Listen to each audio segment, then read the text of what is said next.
The pregnant woman lay half buried in mud and icy water, her arms wrapped around a soaked scarf that once belonged to her mother. Her lips were blue, her breath shallow, and every movement cost her more than she had left. The flood had taken the road, the bridge, and the lives of people she'd known her whole life. Now, it seemed, determined to take her too. She clung to the scarf as if it were a lifeline, whispering broken prayers into the roar of the storm.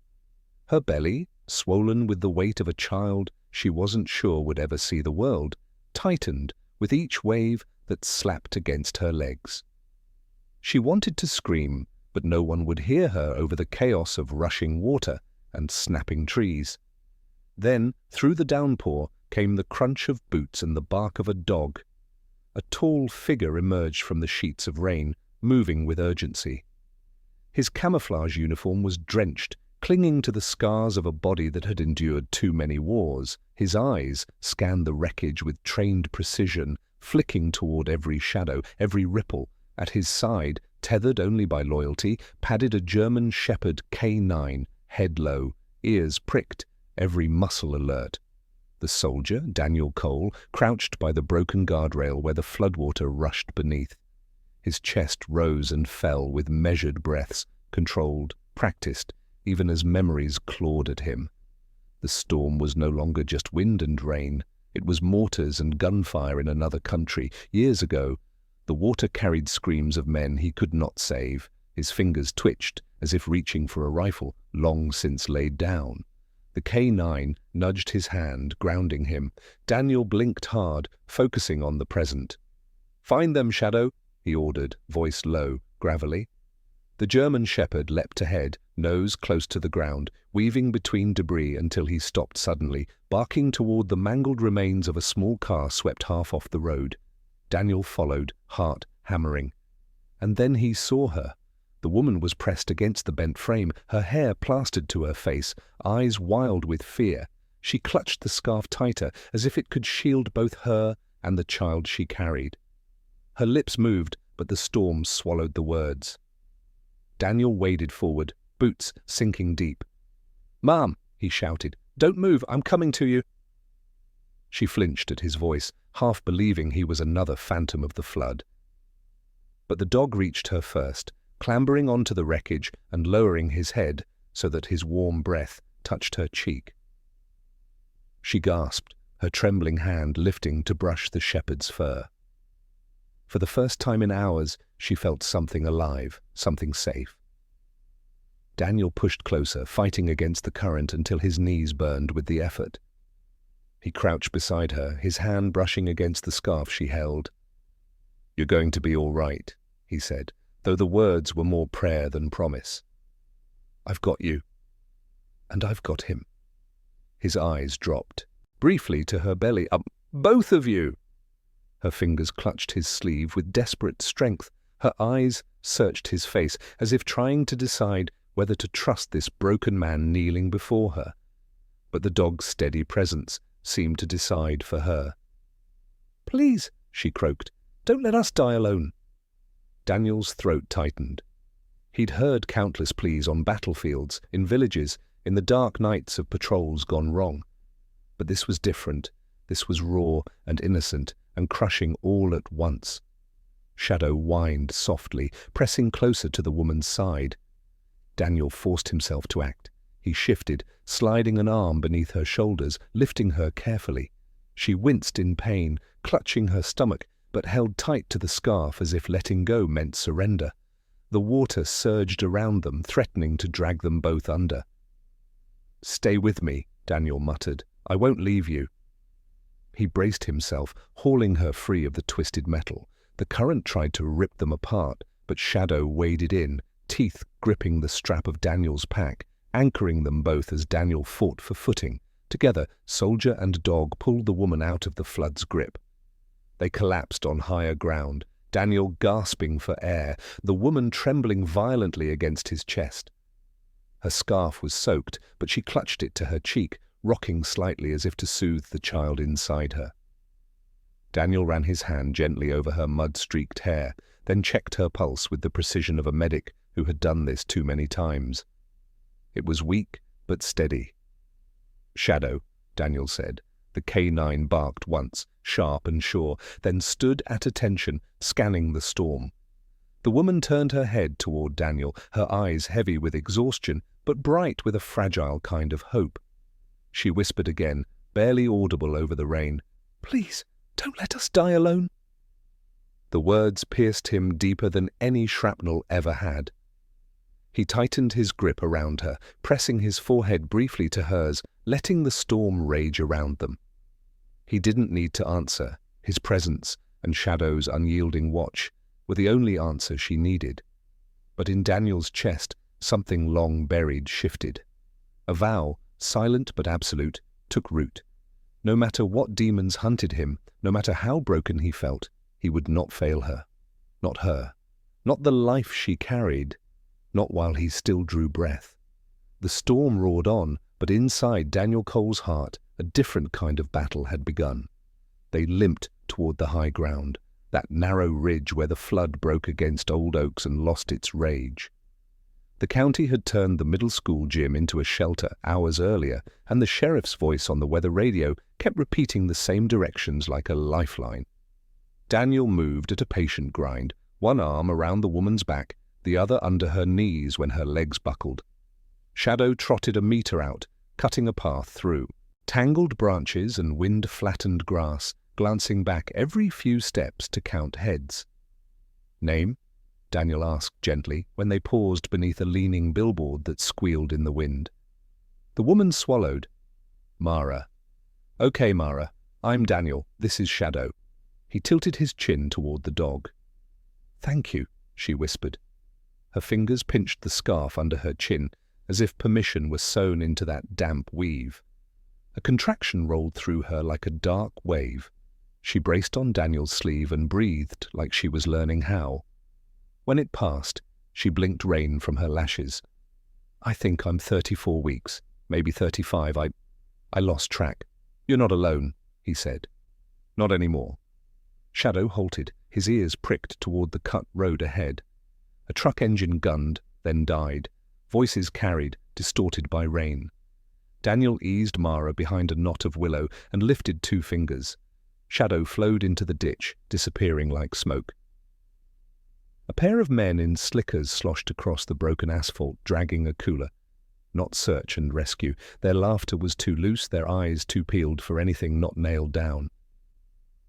Disaster always brought 2 kinds of people. The kind who showed up with a rope, and the kind who showed up with a crowbar. "Move when I move," Daniel breathed. He timed the wind, the slap of rain, the men's staggered steps, then guided Mara in a low arc through the cattails. Shadow ghosted parallel, a silent metronome. By the time they reached the school lot, the men were specks swallowed by grey. The gym doors yawned open, lantern light and generator hum, spilling out with the wet heat of bodies. A volunteer pressed a towel into Mara's hands and barked for a cot. Daniel felt the world tilt. After hours of braced vigilance, fluorescent light stunned his senses. Shelves of donated blankets, coffee in tin urns, children in pajamas staring like mirrors of a life he'd never had. The nurse on shift, round-faced, steady hands, a badge that read S. Morales, RN, met them halfway. "Contractions how far apart?" 10, Mara said, breathy. 8. Let's get you on a monitor and out of those wet clothes, Morales said. Her eyes flicked to Daniel's soaked sleeves. "You 2 family?" Daniel opened his mouth, closed it. "No, I found her in the flood." "Then thank God you did," Morales said, already steering Mara toward an alcove curtained off with sheets. She hesitated only long enough to drop a blanket toward Shadow. "Service dog?" "K9 retired," Daniel said. "He'll mind his space." At the intake table, a young social worker with a pixie cut looked up from a clipboard. Hazel Quinn. She had the tired courage of someone who'd already cried privately and put the tears in a drawer. "Sir, we're logging survivors." "Names? Any meds? Anyone else you're missing?" "Daniel Cole," he said. He spelled it while Shadow shook River from his coat and curled beneath the table, chin on paws. "Mara, she can give you the rest." Hazel nodded, then lowered her voice. Room's thin, nerves are thinner. If you're staying, I could use a set of eyes, not panicked by noise. Noise. The word pressed against the old bruise in his brain. In his mind, thunder grinned into mortar. The slam of a door became a crack that blew sand into lungs. But Shadow nudged his boot, and the shelter's hum softened from battlefield to community, messy, raw, stubbornly alive. Point me where you need me, Daniel said. He spent the next hour ferrying blankets, shouldering a mop, easing a generator cord away from tiny feet. He reset a folding chair before an elderly man could try to stand on it. He found a shy boy a dry deck of playing cards. He pretended he didn't hear the gossip start at the coffee urn and rippled to the cots. They say the pastor opened the fellowship hall first. They say he knew where all the keys were. They say he's collecting donations already. They say... When Morales waved him over, Mara was perched on a cot in dry sweats, scarf wound fresh around her throat.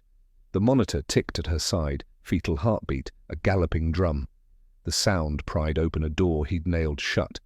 A memory, a sonogram screen, a laugh he hadn't recognized as his own, his wife's thumb pressed against his wrist like a seal. Then tires on gravel, then the call, then the silence that never left. Baby's heart is fine, Morales said, reading his face like it were just another monitor. Contractions are irregular. Stress, cold, fear. She needs fluids and quiet.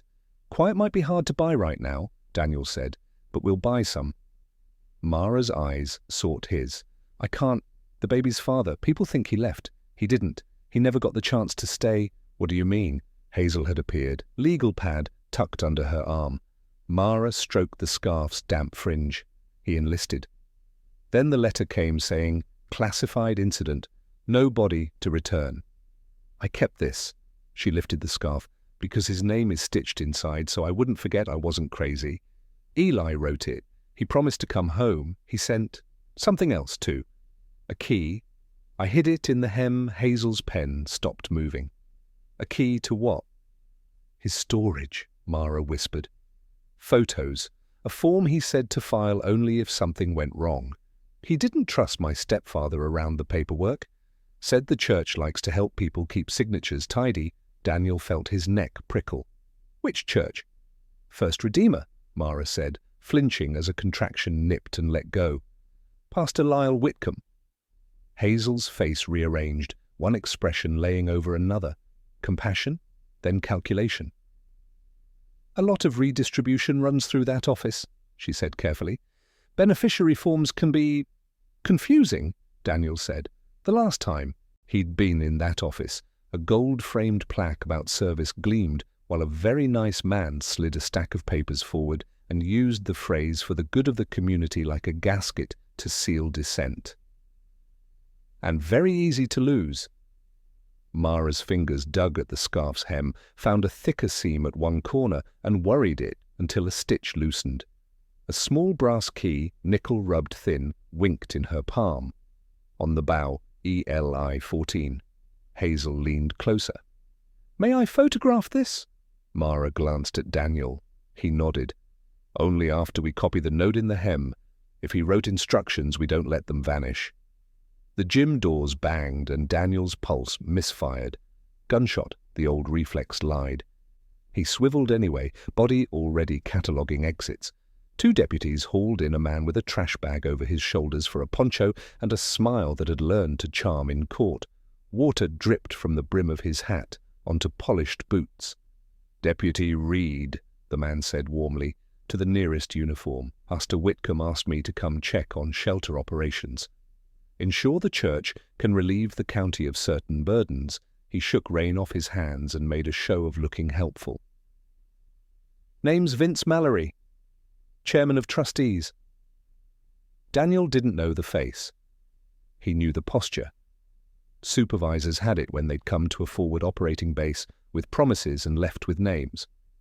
Mallory's gaze slid, a lazy sweep that missed nothing, and landed on Hazel's legal pad, then on Mara's scarf, then, interest sparking, on the brass key in her hand.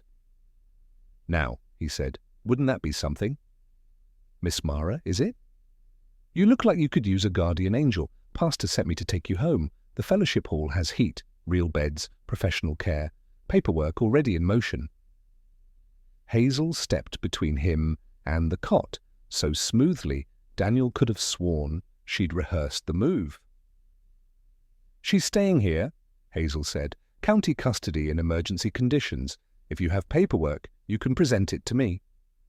Mallory smiled like a blade. Oh, I have it. Durable power of attorney, temporary guardianship for the mother for the duration of the event. The church is, as ever, a refuge. Let's see it, Hazel said, eyes steady. She lowered her voice. After the sheriff does. I'm sure Sheriff Bolton is busy, Mallory said, opening a leather folio. He extracted neatly typed forms that smelled of toner and self-regard. So I'll help by... Shadow rose before Daniel did, hackles lifted, a sound like a suppressed storm humming in his chest. The dog took 2 measured steps that put his body over Mara's feet, weight distributed, attention fixed. Not a lunge, a line in the floor. Back off, Daniel said softly. He didn't raise his voice. He didn't need to. Some commands learn to use gravity instead of volume. She isn't leaving with you. Mallory's smile wavered. His eyes ticked, too. Daniel's old unit patch faint on the sleeve, to the K9's scarred muzzle, to the brass key half hidden in Mara's fist. You're not family, he said. You're an interloper. Call the sheriff, Hazel told a volunteer behind her without breaking eye contact. And the county attorney on duty. Tell them we have contested custody claims in the shelter. Mallory leaned toward Mara, a small tilt of the head that looked like kindness if you'd never seen an undertow. Sweetheart, you know me. Pastor baptized you. We took care of your mother when she... He paused in pious grief. All we want is what's best for you and that baby. Mara's breathing hitched. Daniel saw the flinch, the way shame and habit tried to push her to nod. He let his sleeve brush her knuckles. Shadow inched closer until his chest touched her shin. The dog's warmth bled into her bones like a vow.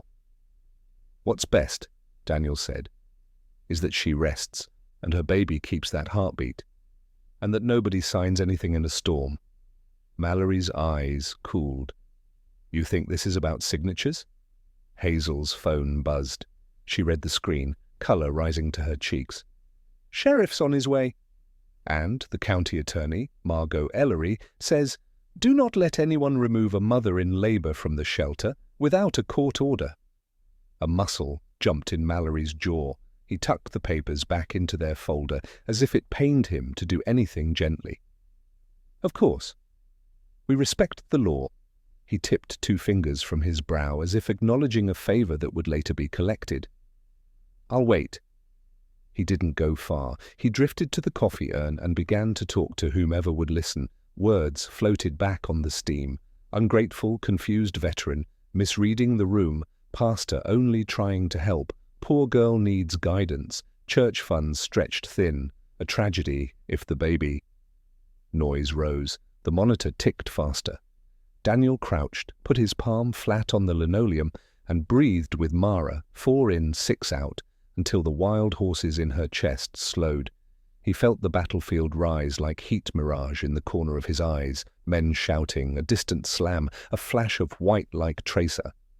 He looked at Shadow. The dog's gaze locked with his. They traded the old pact, here, now. Daniel, Mara whispered when the contraction ebbed. If something happens... Stop, he said gently. Look at me. Nothing happens that ends with you alone. She closed her eyes and nodded, tears mixing with storm water. Then she lifted the scarf, thumb finding the place where thread wore thinner. There's writing in here, she said. I didn't want to see it before. She slid her nail under stitches, and the hem unfurled just enough to reveal faint block letters, ink bled by time, but legible. If this reaches you, trust Cole. Do not sign. Ledger in storage. Box marked. Tithe. Eli Hazel's breath caught. Daniel felt Something under his sternum unknot and then retie itself into purpose. Trust Cole. The name sat like a weight and a blessing all at once. The gym doors banged again. This time the deputies were Sheriff Bolton's. He swept the room with a practiced eye that catalogued stress and sorted threats. Hazel raised her hand. Mallory smiled wide and started forward, papers already half out of the folder, like a magician about to do the one trick he'd ever learned. Bolton lifted a palm. "No one moves anyone," he said calmly. "Mr. Mallory, you and your paperwork can come with me to the office for verification." "Ms. Quinn, with me. Mr. Cole." His eyes flicked to Daniel, to Shadow, to Mara's white-knuckled grip. "You stay with her." Mallory's mask slipped for a breath. Just a breath. Then he nodded and followed. As they passed, he bent his head toward Mara and let whisper drip from his mouth like oil. "Refusing help has consequences." Mara's hand convulsed around the scarf. Shadow's growl became a line of sound, too low to be heard by any ears not tuned to it. Daniel did not rise. He peeled Mara's fingers open gently, one by one, until the key lay between their palms, warm. "Hey," he said softly, eyes on hers, blocking the rest of the room with his shoulders. "Tell me what you need." Her throat worked. "I need to hear you say it again."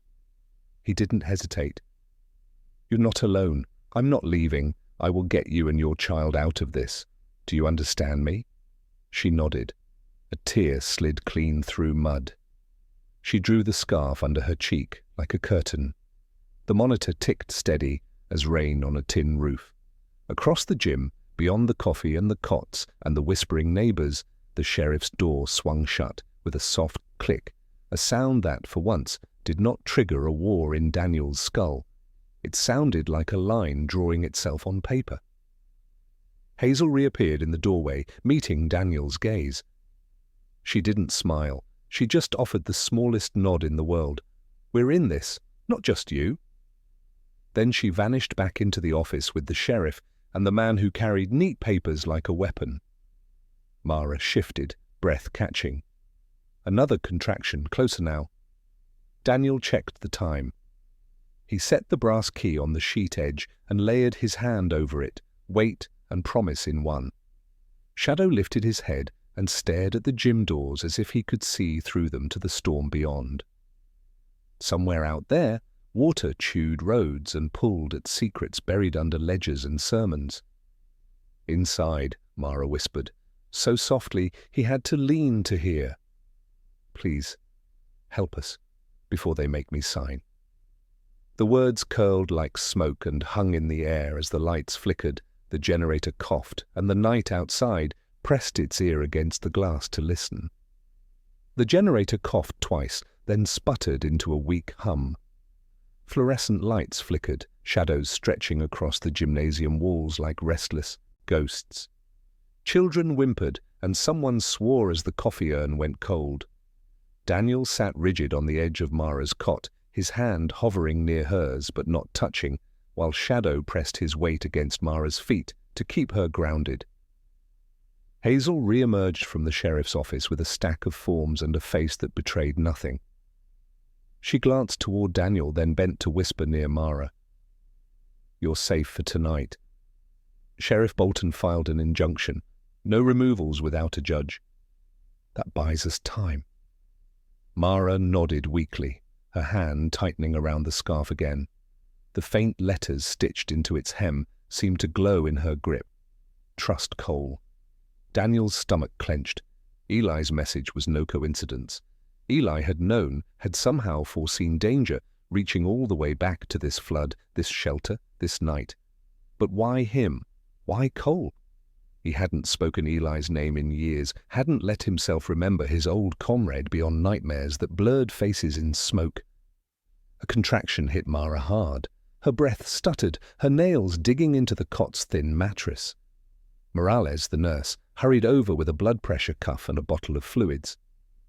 "She's dilating faster than I like," Morales muttered, looping the cuff around Mara's arm. Stress is accelerating everything. If we can't get her to county hospital soon—" "The bridge is gone," Daniel cut in. His voice came harsher than intended. "You won't get an ambulance across until the water recedes." "Then she needs calm," Morales snapped back, pressing her stethoscope to Mara's belly, "which means no more shouting." Shadow let out a soft whine, as if seconding the order. Daniel swallowed his retort. He reached for Mara's hand instead, covering it gently. "Breathe with me," he whispered. "In, slow, out, slower."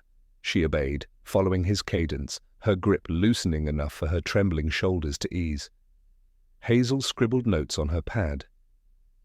"If Eli warned you not to sign, then whatever's in that storage box matters. It may prove fraud, maybe theft of benefits meant for Mara and her child." She lowered her voice. "I think Pastor Whitcomb and Mallory are siphoning military survivor funds. Eli must have discovered it before he—" She didn't finish. Daniel's jaw tightened. He'd seen this before, officers inflating contracts, warlords pocketing relief meant for villages, always the same pattern, always dressed as charity. "If there's proof, I'll find it." Hazel gave him a sharp look. "You're not law enforcement anymore, Cole. If you go digging, then I'm the only one Whitcomb won't see coming," Daniel finished. His voice dropped. "And Eli trusted me. That's reason enough." Before Hazel could reply, a crash rattled the gym doors. Deputies rushed to brace them, shouting for calm. A piece of debris, an uprooted tree trunk, had slammed into the frame. But in the chaos, Daniel's ears caught another sound layered beneath, the crunch of boots on gravel, deliberate, too measured to belong to the storm. Shadow shot up, hackles raised. Daniel moved to the window slits. Figures flickered in the strobe of lightning. Men in heavy coats lingering just beyond the light of the generator, watching. He turned back. "We're not alone out there."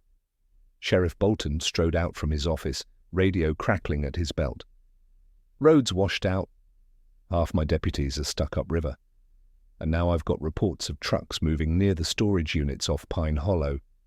He met Daniel's eyes, reading the answer before it was spoken. "That key, does it match those units?" Daniel nodded once. Bolton swore under his breath that Mallory isn't waiting for a court order. He's going for the evidence tonight. Hazel's hand clenched around her pad. "If they get it first—" "Then Eli's warning dies with it," Daniel said. Mara stirred, clutching her belly. "Don't leave me," she whispered, her voice cracking. "Don't leave us." Daniel crouched by her cot, his eyes level with hers. "I won't. Shadow won't, but if I don't go, everything Eli risked dies in vain." Her tears shimmered in the weak light. "Please, please save my brother, even if I cannot live." The words slammed into him like a round to the chest. Brother, Eli, this wasn't just about her. This was about bloodlines and stolen futures.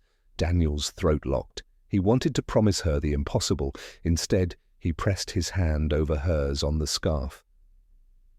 "I'll come back. Both of us will." He glanced to Shadow. The K-9's gaze burned with the same vow. Sheriff Bolton was already handing him keys to a county jeep. "You know those units better than anyone left standing," Bolton said. "Take Shadow."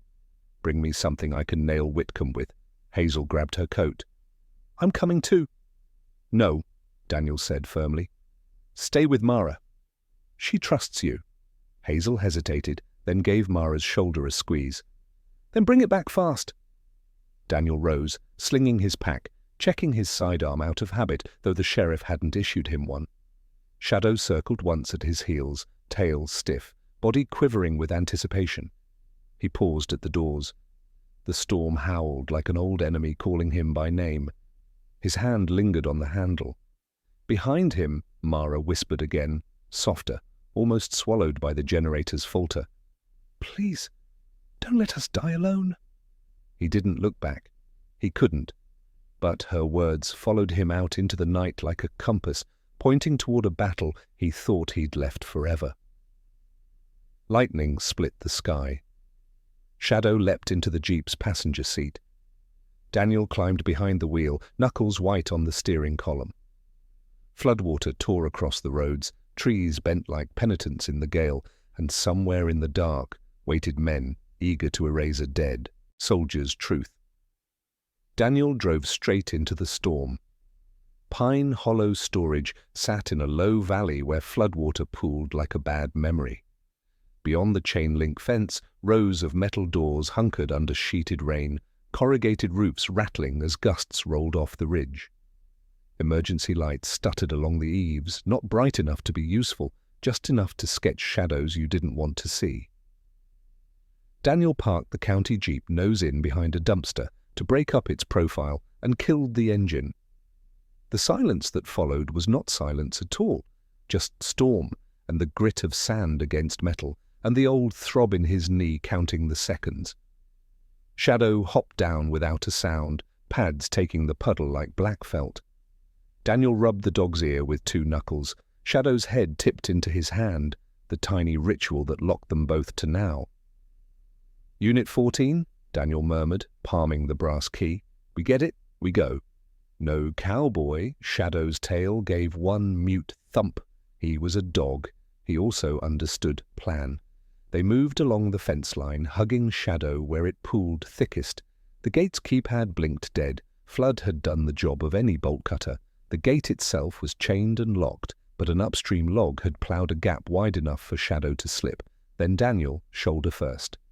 He tasted mud and metal and the memory of 1,000 wire obstacles. He shook his head once, as if to empty it. They angled between rows. Numbers stenciled white on steel doors ticked by. 10, 12, 14. Daniel stopped. The door for Unit 14 was ribbed, paint flaking where years of sun had baked it to chalk. It had a simple cylinder lock, newer than the doors around it. The key slid in like a breath being accepted. He turned. The bolt snicked home. The door rattled upward 2 feet before sticking with a rasp. Daniel ducked, rolled the verge with his shoulder, and hauled the belly of the door up high enough for Shadow to slide under. He followed, heart climbing into his mouth despite himself. Inside smelled of dust and old paper, plastic bins and motor oil. A folding chair leaned against a stack of bankers' boxes. On the nearest box, someone had scrawled in block letters with a black marker, "Tithe." Under it, another, "Beneficiaries." A third, "Whitcomb Trust." Water had crept under the door and licked the concrete, but the boxes sat on skids, mostly dry. Shadow's nose was already working seams like a detective. He nosed toward the tithe box, then snapped his gaze to the unit's rear corner, where the cinder block wall had a darker patch low to the floor, as if someone had dragged something heavy there often. He gave Daniel that quick, sharp look. "Here." Daniel peeled the tape from the tithe lid and lifted it. Paper, neat as a sermon, church ledgers bound in blue, offering envelopes bundled with twine, deposit slips stamped and initialed. He flipped covers, fingers quick, dates, amounts, names scribbled in pleas and gratitude, then columns of transfers, fund to fund, account to account, tiny arrows that resolved into a siphon. On the inside back cover of one ledger, Eli's handwriting marched in pencil. Check, Widows and Veterans Relief, Subledger verses. Withdrawal number 11-73, signatures don't match. An arrow pointed to a clipped bank receipt. The signature line read, Mara Whitaker. The flourish was too smooth, the Y like a ribbon. Not Mara, someone's careful mimicry. Daniel breathed once, deep. "You thorough bastard, Eli." He dug deeper. Under ledgers, a bundled stack of manila envelopes, corners labeled in that same spare hand, benefits /Dodd-R Sanchez, Dodd-K Petrov, Dodd-Eli Whitaker. He pulled the last. Inside, copies of a DD 214, discharge, a letter of condolence, and a declaration that Eli's remains were unrecoverable after a training accident at a stateside range, dated 2 weeks after a completely different memo marked Deployment Extension AFG. 2 dates argued on paper. One had to be a lie. Taped to the back of the packet, a thumb drive wrapped in a prayer card. "Blessed are those who hunger and thirst for righteousness." The prayer tasted like grit on his tongue. Next to the drive, a disposable film camera, the kind you bought at gas stations and forgot in drawers. The film window showed 5 exposures remaining. Eli had never been the kind to leave things unfinished. Maybe the rest had been used, developed, hidden. Maybe this was just his humor, leaving a relic in a box marked tithe. "Shadow," Daniel whispered. "We've got it." The dog's ears were still hung forward, weight distributed on his toes. He wasn't with Daniel, he was listening to the world beyond the door. A truck engine popped to life outside. Another snapped on, then revved in a short, smug burst. Boots slapped water, voices moved, too many to be the storm. Daniel killed his headlamp and slid the door down 2 feet, leaving a slit for sound and air. Through it, a slab of parking lot showed under lightning's froth, the square snout of a dark pickup back to Unit 16, men to either side. One pried a door with a crowbar, the other held a canister. The smell hit him between heartbeats. Accelerant. They were going to burn the row, erase the paper trail under a convenient flood story. He thumbed his phone to silent and typed a text to Hazel. "At Pine Hollow, have ledgers, drive, men here, arson, call Bolton." Before he lifted his thumb, the message failed to send. "No service" flashed like a taunt. A man outside laughed low. "Pastor says Grace tomorrow's gonna taste clean," the crowbar shrieked. Shadow's entire body turned to one long line. Daniel could almost feel the dog calculating space, angles, teeth. He thought of Mara's face in generator light, the way Eli's block letters in her scarf's hem had steadied him, the baby's heartbeat on a cheap monitor, the word alone rolling like a rock in her mouth. He looked at the box again. This was truth you could set on a table. It would mean nothing if it burned. "Time to be uninteresting," he breathed. He put the thumb drive and the ELI packet into his pack, took his phone, snapped 5 quick photos of the ledgers under lightning's strobe. Shadows slashed the pages. The images would be ugly. Better than ash. He slid one ledger into his jacket, flat against his spine. Then he did the thing he hated. He left boxes behind. He lowered the door another foot. It chattered as it dropped, loud as guilt. Voices cut off. Boots turned. "Someone's here," a man said. "End of the row. Go." Daniel eased the door to the last inch and looked down at Shadow. The dog pivoted on his nails without a sound until his shoulder brushed Daniel's knee. They had done this dance in alleys that smelled like diesel and copper. It never got less stupid, it always got easier. Daniel shoved the door, letting it clatter up to chest height as he rolled under and sprinted for the gap where 2 rows met, using his body as the distraction and the rain as a mask. Shadow burst left, a flash of wet muscle disappearing under a neighboring unit's overhang. 2 men rounded on Daniel. He saw oilskin, wet beard, knuckles split and new. He didn't see guns, he saw crowbars, a chain. "Evening," Daniel said. His voice was breezy because that made men underestimate you. "Storm's hell on paperwork." "Who the hell?" Beard started, and then Shadow slammed into his thigh from the blind side like a comet. Beard buckled with a yell, crowbar clanging. Chainman whipped his length of links in a looping arc and caught Daniel across the forearm. Pain rang down to bone, white and clean. Daniel stepped into it and used the loop to yank the man off his feet. They hit water together like saints falling from a painting. He rolled, drove a knee, felt the chain go slack. Headlights blazed, too bright and too close. A third truck turned into the lane, bumper inches from Daniel's forehead. He dove. The fender nicked his boot and slewed, fishtailing into a bollard with a metallic howl. The driver cursed, hammered the horn, then tried to back. The tires spun on waterlogged gravel, useless. "Light the fuel," someone bellowed. "Just do it." An orange tongue licked from under Unit 16's door, then another. Accelerant caught with a greedy whoop. Heat shouldered the rain aside in a circle of steam. The whole row would go if the breeze kept feeding the nascent fire. Paper didn't scream, but it could wail in a trained man's ears. "Shadow out!" Daniel barked, already grabbing his pack and launcher, the chain aside. The dog snapped off Beard's arm. teeth leaving warning more than damage, and shot to Daniel's heel, hackles glassing his spine. They ran, not straight, never straight. Trucks were sledgehammers. Men with hollow eyes were nails who'd bury you for the action. Daniel skidded behind a column and slid the ledger from his jacket, long enough to wrap it in plastic from a dust tarp. He shoved it back, patted it like a kid's shoulder. They hooked a corner and found the fourth man, a shape blocking the open exit like a cork. He wore a deputy's rain shell. "Back it up," the man said quietly. No gun visible, but the weight under the jacket had a shape. His face glowed rose in the emergency lights, too calm for adrenaline, too familiar with the place to be charity. Daniel's heart gave a small, precise twist. Not Bolton's, one of Whitcomb's. Bought or born to it, it didn't matter. The deputy's gaze slid down, registered the wet shepherd with blood feathering his jowl, registered Daniel's empty hands and too still posture. He offered the kind of smile that had signatures under it. "Let's not embarrass anyone." "Hand me the box, soldier." "What box?" Daniel asked, because sometimes the stupid question got you that extra inch. The deputy's eyes flicked toward Unit 14 without meaning to. The fire down the lane popped and hunched, testing oxygen. Rain hit hot metal and lifted as a sweet smell you didn't want to love. Lightning stitched the low sky.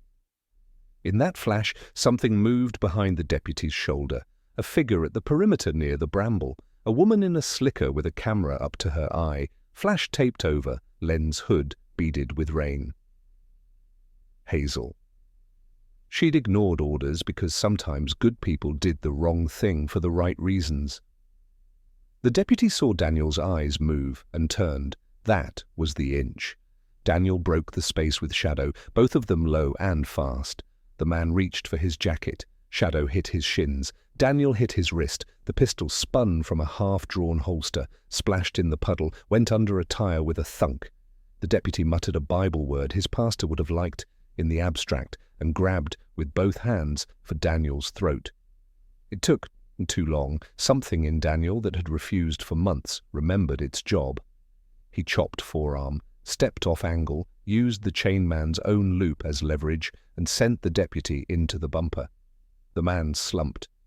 Daniel wanted to hit him again for every unburied thing. He didn't. He let Shadow stand over the prone body, lips peeled in an announcement too clear to need translation. Hazel materialized, water sheeted down her slicker. "Bolton's on the way," she said, low, breathing hard. "Signal's trash, I ran. Did you get it?" Daniel tapped his pack. "Drive, ledgers, Eli's file." Hazel's eyes cut toward the growing fire. "The rest," he shook his head. "Wind's wrong. We're done." "Not if Mallory shows with a tanker," she said, and tried to smile. It didn't get all the way to her eyes. He sent men to the shelter. "I heard it on the scanner before it died." Whitcomb's board filed an emergency religious custody hold with a judge teleconferencing out of county. They're trying to move Mara to the fellowship hall. "Under doctrine of refuge." He stared at her. The storm got suddenly quiet. It wasn't. The roar was all around them. But inside his head, something single and cold began to ring. "She's with deputies." "Bolton pulled two to guard her," Hazel said, "but he's spread like butter on glass." "Mallory brought volunteer security. We both know what that means." A metal pop like an exclamation point cracked the row. The fire banged inward and shoved outward in the same breath. Hungry now, smoke laid itself flat under the rain and crawled. Daniel and Hazel stared at each other in the flicker and the steam and the red wash of a world that liked to pose as apocalypse. Shadow leaned his shoulder into Daniel's leg and breathed that old, steady breath. It should have been a moment to run the other direction, to save yourself with clean instincts. Instead, Daniel grabbed Hazel's elbow and moved. "We go," he said. "Now." They ran for the gap in the fence they'd wriggled through minutes ago, Shadow a black comet at their knees. Behind them, the fire found a seam in the eaves and clapped like an audience. Ahead, the valley's waterline glowed faint with distant siren and the thunder that lives in the ribs of men who were built to carry and left to grieve. They slid under chain link and churned across the lot toward the jeep. Hazel glanced back once, camera bumping against her jacket, mouth a thin line. "If those ledgers burn," she said, voice far away inside the rain, "they'll say the proof was rumour, and that a tired woman misremembered what the church asked her to sign." "They won't burn," Daniels said. He didn't look back either. Not tonight. When they hit the Jeep, his phone got just enough breath to spit a message onto the screen. One bar, a gasp he almost didn't believe. Hazel, earlier. "Hurry, Mallory is moving, unknown number." Now. "Mr. Cole, this is Pastor Whitcomb. Don't make this harder than it has to be. Bring what you took. The girl will be safer in our care." Then a final line, green bubble, number blocked after. "You know how storms end. With a cleansing." Daniel's thumb hovered over callback, over rage. Instead, he put the phone face down and looked through the windshield at the road that led back to the shelter. The water ran across it like a moving veil. He saw Mara's hands on the scarf, the letters inked into its hem, the brass key on the sheet, the way she had breathed to his count because he asked. He put the Jeep in gear. "Shadow," he said. The dog sprang into the passenger footwell and braced, as if he'd done it every day of his life. Maybe he had. Daniel spared Hazel one glance, an ask he did not need to voice. She nodded anyway and buckled in. The Jeep's tires bit water and gravel and then found enough of a grip to fling them forward. Behind them, Pine Hollow glowed fox orange for a breath before the rain shouldered it down. Ahead, the road rose toward the school and the gym and a judge on a phone and men who liked the word refuge when it meant lock and key. The generator in the gym hiccuped again. In the moment of quiet between coughs, Mara lay on her side, eyes open to the ceiling, listening to her baby gallop and the rain try to drill through concrete. She whispered to the scarf and to any god who would take turns, "Please, make him hurry."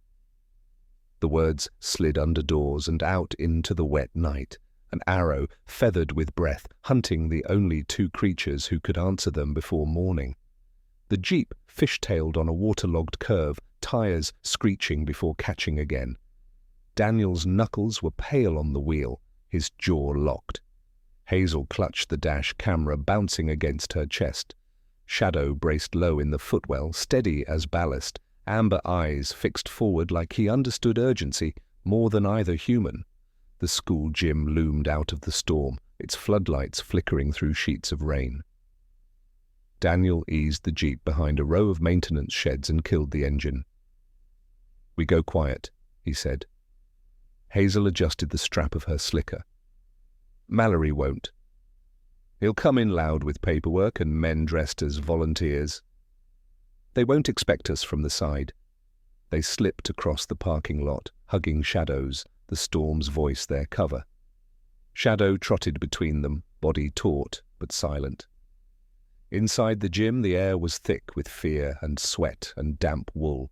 Generators hiccuped, casting families into moments of darkness before buzzing back to life. Mara lay on her cot, Morales, the nurse, at her side, murmuring encouragement as she counted contractions. Hazel's notes lay scattered on the folding table, half soaked from someone's spilled coffee. Sheriff Bolton stood near the doors, arguing with two men in yellow rain slickers whose smiles were rehearsed. "Pastor Whitcomb's order," one insisted, brandishing a clipboard sheathed in plastic. "This girl's under the church's guardianship. Emergency doctrine of refuge. Your county statutes don't supersede her faith community." Bolton's jaw flexed. "My county, my rules. Nobody leaves this shelter unless I say so. And right now, she's in medical care." The second man leaned forward, voice oily. "You want her baby born in a gym, Sheriff? No doctor, no sterile instruments. That'll make a fine lawsuit. Let us take her to the fellowship hall where she belongs." Daniel slid inside, unseen in the crowd's murmur. Shadow padded ahead, and in the sudden hush that followed his appearance, heads turned. Mara's eyes widened. She sat up, a hand clutching her scarf, breath breaking in relief. "You came back," she whispered.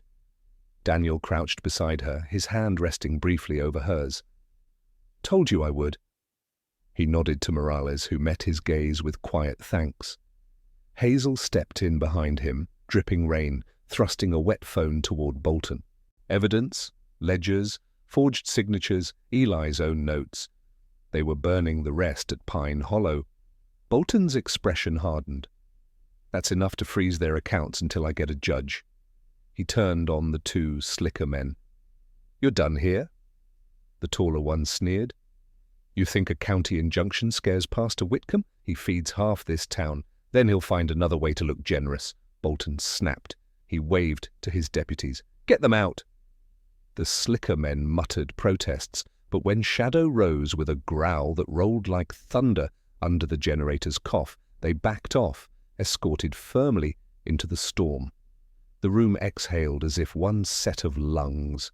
Mothers hushed their children. Men eased their grip on makeshift clubs they'd readied just in case.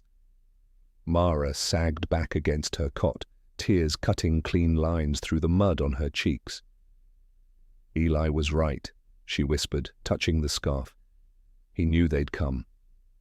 Daniel pulled the ledger from his pack, wrapped in plastic, and laid it on the cot table. He left more than warnings. He left proof. Hazel leaned close, flipping to the penciled note Eli had written. "Check signatures. Compare withdrawals." She looked up. "It's all here. Veterans' death benefits, siphoned into the church's trust fund." Eli must have pieced it together before they silenced him. Morales's face tightened. "And they'll try again. If they're desperate enough to forge, desperate enough to burn." She glanced at Mara, then at the child kicking inside her belly. "You need to move her." Somewhere safer than a crowded gym, Bolton rubbed his temples. "Roads are still under. Closest safe house is the ranger station on the ridge, but the bridge—" "I'll get her there," Daniel said. The sheriff met his eyes. He saw the soldier beneath the storm-worn exterior, the man who'd once led men through fire and brought at least some home. Slowly, Bolton nodded. "Take my deputy's truck." "Four-wheel drive. Quiet route through the old mill road. It skirts the bridge." Mara gripped Daniel's sleeve. "Please, don't leave me here with them." "You're not staying here," Daniel said. His voice carried not just promise but command. Shadow pressed close, tail low but steady, eyes fixed on the door, as if he sensed more threats prowling just beyond. Hazel gathered the files, tucking them into a waterproof satchel. "I'm coming too." "Someone has to testify this chain of evidence is intact. If they try to spin this, I can shut them down." Bolton scowled. "You'll be a target." Hazel squared her shoulders. "So will Mara." "And Daniel can't carry both ledgers and contractions by himself." Daniel glanced at her, then at Shadow. The dog gave a small, affirming huff, as if agreeing Hazel was part of the pack now. He nodded once. "We leave in 10. Morales prepped Mara with blankets, a makeshift sling, to support her belly, and a packet of supplies. The scarf remained knotted around her throat, its stitched letters a talisman. Every time a contraction ripped through, Mara bit down, whispering Eli's name through clenched teeth, and Daniel matched her breathing until the pain passed. The storm outside raged, but in the shelter of their little circle, soldier, K9, mother-to-be, and stubborn allies, something stronger than fear held steady. When they rose to leave, Mara whispered, soft but certain, to both men and the unseen memory stitched into her scarf. "Please, keep us together. Don't let them take my child." Daniel's heart clenched. He tightened his grip on her hand and opened the gym door. Shadow moved first into the rain, a sentinel against the night. Hazel followed, satchel clutched tight. Daniel guided Mara forward, each step an act of defiance against every hand that had tried to write her story without her. Behind them, the gym's lights flickered again. Ahead, the road curved into darkness. Somewhere beyond the storm waited both danger and deliverance, and Daniel knew, bone deep, that he could not fail her. The county deputy's truck rattled like an old tin heart, but it had four-wheel drive and enough clearance to muscle through waterlogged ruts. Daniel drove with both hands clenched on the wheel, eyes darting from mirrors to Mara's pale face in the back seat. Hazel sat beside her, one hand on Mara's wrist counting pulses, the other gripping the satchel of ledgers as if the paper inside weighed more than gold. Shadow paced in the cargo bed behind them, fur plastered with rain, ears swiveling for threats only he could hear. The road to the ranger station bent away from town, climbing through forest where the flood had carved new channels across blacktop. Fallen branches littered the way, each shadow a question mark. Daniel's mind measured angles, distances, cover positions, training that had never left him. Each pop of thunder clenched his chest until he felt Shadow's weight shift in the bed, the dog's presence bleeding calm into him like a transfusion. "Contractions?" he asked, without looking back. 7 minutes, Hazel said. Her voice was steady, but her knuckles were white around Mara's wrist. Mara's head lolled, sweat soaking the scarf despite the chill. "Don't stop," she whispered. "If you stop, they'll find us." "We won't stop," Daniel promised. The truck jolted through another washout, water slapping the doors. Up ahead, the old mill bridge stretched across a swollen river, its concrete pillars half submerged, the guardrails bent by debris. A warning barricade leaned uselessly at the entrance. Daniel slowed, headlights sweeping across the span. The bridge's surface gleamed slick, patched with cracks. "Hold on," he muttered, shifting to low gear. Shadow barked once, sharp, urgent. His body stiffened, nose pointed across the bridge. Daniel's gut twisted. Something's wrong. A second later, the shape of a pickup truck loomed at the far end of the bridge, its headlights off, parked sideways across the exit. Figures moved behind it, shadows with flashlights, too many to count in the rain. "Ambush!" Daniel hissed. Hazel's breath caught. "We can't turn back." "The floodwater." Mara groaned, clutching her belly. A contraction bent her double, her whisper ragged. "Please, not here." Daniel scanned the bridge, too narrow to maneuver, too slick to stop without spinning out. If they tried to turn, the river would take them. Shadow growled, low and vibrating through the metal of the truck bed. Daniel inhaled once, steadying himself. "We go forward." "Hold on tight." He floored the accelerator. The truck roared onto the bridge, tires spitting water. Shouts rose from the shadows ahead. A flare burst into red light, hissing across the slick surface, trying to blind him. Daniel ducked his head and kept straight. "Shadow! Cover!" The shepherd lunged to the tailgate, barking ferociously, the sound ripping through the storm. Men cursed, stumbling back. One hurled something. Metal clanged against the hood, skittered off into the river. The truck slammed over a crack in the bridge, lurching so hard, Hazel threw her arms around Mara to steady her. Daniel fought the wheel. Up ahead, the blockade truck revved its engine, beginning to inch aside to trap them mid-span. "No choice," Daniel muttered. He swerved, tires screeching, and rammed the barrier head-on. Metal screamed. The enemy truck spun half sideways, opening just enough of a gap. Daniel shoved through, scraping paint, his own truck rattling like bones shaken in a cup. A gunshot cracked, the rear window shattered, glass raining over Hazel and Mara. Shadow barked and hurled himself over the tailgate, slamming into a man on the bridge who'd raised a pistol. They tumbled together across the slick surface. "Shadow!" Daniel shouted, slamming the brakes. The truck fishtailed, nearly jackknifing, before halting just off the bridge. Hazel grabbed his arm. "You can't stop. We'll lose Mara." "I won't leave him," Daniel barked, already throwing the door open. He sprinted into the storm. Shadow grappled the man, teeth locked on his arm, holding him down despite blows with the pistol butt. Another figure raised a chain from the side. Daniel launched himself forward, tackling the second attacker with a roar that startled even him. They slid across wet concrete, fists and elbows blurring. His knee drove down, pinning the man. He ripped the pistol from the first man's grip and hurled it into the river. Shadow limped back, muzzle bloodied but eyes bright, pressing flank to Daniel's leg. Together they backed toward the truck. Another flare ignited, bathing the bridge in lurid red. Figures closed in, silhouettes multiplying. Hazel leaned out the window, shouting over the storm. "Daniel, go!" They'll collapse the bridge. As if to answer, a thunderous crack split the span. Concrete sagged under them, a fissure crawling across the roadway. The river bellowed below, eager for prey. Daniel scooped Shadow under one arm, muscles screaming, and sprinted back. He shoved the dog into the bed and leapt behind the wheel. "Hold tight," he barked. He slammed the accelerator. The truck lurched forward, bumping over broken slabs as the bridge groaned. Shouts and curses chased them, drowned by the storm and the cracking of stone. For one heartbeat, the span behind them folded, taking men and metal down into the flood. Mara screamed, Hazel clutched her tighter, and Daniel refused to look back. He gunned the engine until tires hit solid ground on the far side. The bridge collapsed entirely with a roar, severing the road behind them.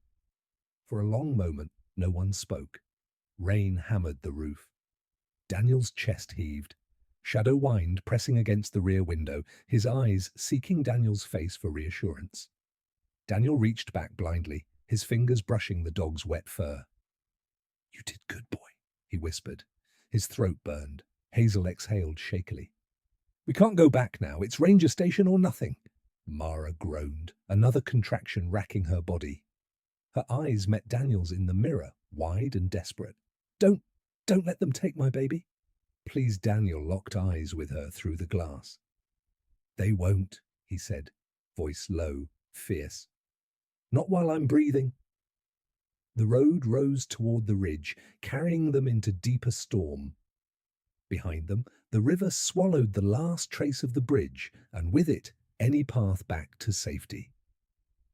The ranger station stood like a lone sentinel on the ridge, its roof half peeled by the storm, windows glowing with generator light.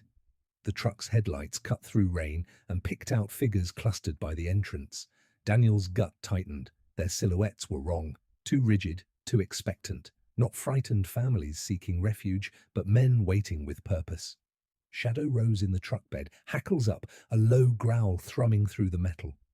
Hazel clutched the satchel of ledgers to her chest. "It's them. Mallory's people." Mara moaned in the back seat, her contractions fierce now, sweat dripping down her temples. I can't walk." "You won't have to," Daniel said, his jaw set. He killed the headlights, rolling the truck to a stop 100 yards short. The rain cloaked them, but only for a moment. If Mallory's men had lookouts, and they would, time was short. "Hazel, you stay low with Mara. If anything happens, you take her out the back, into the trees." Hazel shook her head. "I'm not leaving." "You will if I say so," Daniel cut in, his tone brooking no debate. Shadow leapt down, pressed against Daniel's leg, ready. His eyes glowed amber in the dim light, steady and unflinching. Daniel's pulse pounded, his mind wavered, the rain against the roof sounded like incoming fire, the storm's rumble like distant artillery. His vision blurred, for a heartbeat showing him comrades lost in another war, calling his name. He gripped the steering wheel until his knuckles whitened. Then Shadow nudged his hand, grounding him back in the present. Daniel exhaled hard. "All right, boy, let's finish this." They moved through the rain, skirting the edge of the clearing. Mallory's voice carried over the storm, smooth and authoritative. "Bring her inside. Pastor wants this settled tonight." Before the county attorney digs her claws in, Daniel crept closer, crouching behind a toppled tree. Through the sheets of water, he saw Mallory near the ranger station door, flanked by two men with flashlights. Pastor Whitcomb himself stood just inside the station, Bible in one hand, something heavier in the other. Papers, folded and clipped. "Her signature," Whitcomb called. "One stroke of the pen, and this will all be righteous." Daniel's blood ran cold. They weren't just waiting. They had come for Mara. They knew she was on the way. Hazel whispered behind him, "If they get her to sign, everything's gone." A cry split the storm. Mara's voice, from the truck, painful, raw, another contraction tearing through her.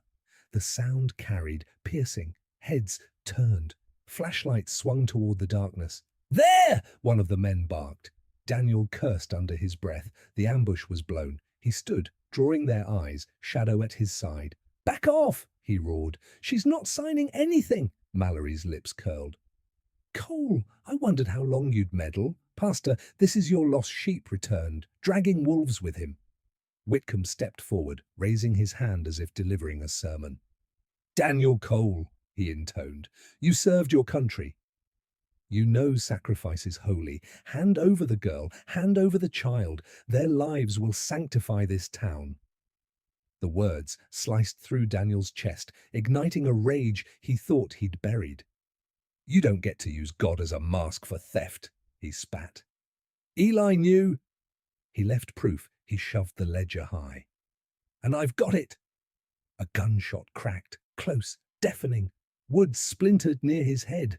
Shadow lunged, barking ferociously, darting left to draw fire away from Daniel. Another shot rang out. Shadow yelped, a sound that tore through Daniel more savagely than shrapnel ever had. "Shadow!" Daniel's scream ripped the night. He ran toward the shepherd, who staggered but stayed on his paws, limping, still snarling at the gunman. PTSD roared in Daniel's skull. Gunfire, screams, chaos. He froze, heart jackhammering, sweat stinging his eyes. He saw sand and blood where rain and mud were. His body locked. He couldn't breathe. Then a voice pierced the haze. Mara's from the truck, weak but desperate. "Please, don't let us die alone!" The words slammed through the fog. Daniel blinked, vision clearing, present rushing back. Shadow, bleeding but alive. Hazel dragging Mara from the truck, clutching her under one arm, the scarf falling open to reveal Eli's stitched warning. Mallory advancing, papers in hand. Daniel roared, the paralysis shattering. He charged. His shoulder slammed into the gunman, knocking him down, fist connecting hard enough to drop the flashlight. Shadow lunged, despite his wound, teeth snapping at another attacker's leg. Hazel shoved Mara toward the station wall for cover, shouting, "Daniel, now!" Daniel hurled the ledger onto the ranger station's porch, pages fanning in the wind and rain. "Proof!" he shouted. "Your lies burn tonight!" Whitcomb's mask cracked, fear flashing behind pious calm. "Stop him! Stop them!" But the storm was on Daniel's side. Deputies' sirens wailed in the distance, closer every second. Flashlights bobbed through the trees, Bolton and his men running hard. Mallory lunged, snatching at the ledger. Daniel intercepted him, the two men grappling in the mud. Mallory's hand found Daniel's throat, squeezing, snarling, "You'll lose her anyway, she belongs to us." Daniel's vision dimmed, spots swimming.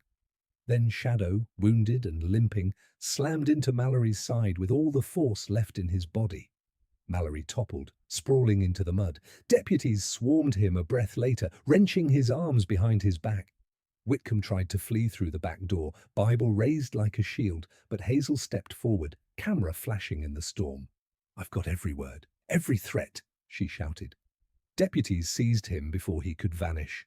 Daniel collapsed to one knee, pulling Shadow close, hands shaking as he pressed against the dog's wound. "Stay with me, boy. You're not leaving me." Mara's cry rose again, sharper this time. Morales, who had followed with Bolton's team, rushed to her side, barking orders for blankets and light. Hazel dropped to help, steadying Mara through another contraction. Rain hammered down, washing blood and mud alike. The ranger station, once a trap, now glowed with the blaze of truth. Whitcomb and Mallory were dragged inside in cuffs. Deputies gathered the ledgers, guarding them like treasure. Daniel held Shadow's head in his lap, whispering fiercely through clenched teeth, "We're not done." "You and me, we don't quit here." Shadow licked his hand once, faint but deliberate. Daniel's chest cracked open with relief. Over the storm, Mara's voice rose, strained, but carrying strength Daniel hadn't heard in her before. "Daniel, don't let go, please." "Stay." He lifted his gaze to her, to the life trembling into the world, to Hazel holding her hand, to the deputies shielding them. For the first time in years, Daniel believed they might actually survive the night. The storm broke at dawn. Clouds thinned into ragged curtains, letting the first cold light wash across the ranger station and the wreckage of the night. Sirens had faded, deputies scattered to secure what remained of Pine Hollow and the church offices. Inside, the world shrank to a circle of cots, blankets, and breathless anticipation. Mara cried out, clutching Hazel's arm with bone-deep strength. Morales crouched at her side, calm but brisk, giving instructions that cut through the chaos. Push now. Breathe. Again. The scarf was knotted under Mara's chin, its damp threads streaked with her tears. Every time she faltered, she gripped it harder, as if Eli's voice was stitched there, urging her forward. Daniel knelt close, Shadow's head resting in his lap. The shepherd was bandaged, his fur still dark with blood, but his chest rose steadily. Each rise kept Daniel anchored. He whispered into Shadow's ear, words half for the dog, half for himself. "You're not leaving me." "Not today." "Not like them." Shadow's tail thumped weakly in reply. A cry split the air, shrill and alive. Mara's baby lifted into Morales's waiting hands, wailing his arrival into the broken morning. For one heartbeat, everything stopped. The storm, the fear, even Daniel's haunted pulse. Hazel laughed through tears, and Mara collapsed back against the pillows, sobbing but smiling, arms outstretched. Morales placed the child against her chest. "A boy," she said softly. "Healthy." Strong Mara cradled him, pressing the scarf against his cheek. Her voice trembled. "Eli, he's here. He's safe." She looked up at Daniel, eyes shining. "Because of you." Daniel swallowed hard, words sticking in his throat. He shook his head. "Because you didn't give up." You kept fighting, but she wouldn't let him dodge. Her gaze held his, steady and grateful.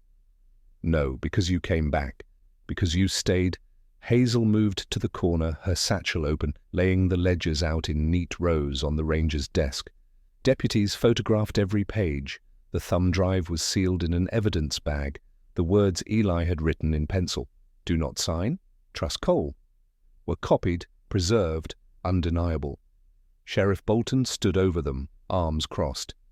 "Mallory and Whitcomb are finished," he said. "Forgery, fraud, attempted abduction. With these records, we can tie half their board to it, too.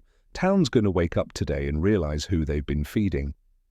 Hazel gave a humorless smile. "About time someone paid for their silence." Daniel stroked Shadow's head, listening with only half an ear. His body was still buzzing from adrenaline, but something deeper was shifting. For the first time since his deployment, since the letter that shattered his family, he felt weight lifting, not gone, never gone, but lighter. He'd kept a promise. He'd carried someone through. Hours later, when the storm had truly passed and pale sun washed through broken clouds, Mara was settled in a quieter room, her baby wrapped in blankets beside her. Hazel sat nearby, exhaustion etched into her features but softened by satisfaction. Daniel lingered at the doorway, Shadow leaning against his leg. He felt like an intruder on a moment too pure for someone scarred. He started to turn away. "Daniel!" Mara's voice called him back. He stepped inside, awkward. "How's he doing?" She looked down at her son. "He's perfect." Then her eyes lifted. "And he'll know who kept him safe." She motioned him closer. "Come here." He hesitated, then approached. Mara guided his hand to the baby's tiny fingers. They curled instinctively around him. Something cracked inside Daniel, something old and brittle. His throat closed, and for a moment he couldn't breathe. "He'll never be alone," Mara whispered. "Because of you." Daniel lowered his head, resting his forehead briefly against hers, against the scarf that smelled of rain and smoke and something like home. "Neither will you," he said. His voice broke, but he didn't care. Shadow lay at their feet, sighing deeply, eyelids fluttering. The shepherd's flank rose and fell with steady rhythm. Bolton entered quietly, his hat in hand. "Court signed off." Mara, guardianship, transferred. Mallory and Whitcomb won't see daylight for years. He glanced at Daniel. "If you want to make it permanent, adoption papers can be filed as soon as she's ready." Mara's hand tightened around Daniel's. Her eyes filled. This is home now, isn't it?" Daniel looked at her, at the child, at Shadow, lifting his head as if to listen. The weight of his ghosts pressed close, but for once they weren't stronger than the present. He nodded slowly. Yeah. Home later, as dusk painted the sky, they gathered outside the ranger station. Hazel lit a lantern, setting it afloat on the swollen river, carrying away the storm's wreckage with its soft glow. Mara whispered Eli's name into the wind, tears slipping down her cheeks, then held her baby closer. Daniel stood beside her, Shadow pressed against his boot, the three of them framed in warm light against the dark. The lantern drifted out of sight, a tiny sun swallowed by the horizon. Mara breathed out, long and sure. "I'm not lost anymore," she said. Her voice was fragile, but her words were iron. Daniel closed his eyes, the sound sinking deep. He let himself believe it, for her, for the child, for Shadow, maybe even for himself. The night was quiet now, the storm finally silenced, and for the first time in a long time, Daniel Cole felt that silence as peace, not threat.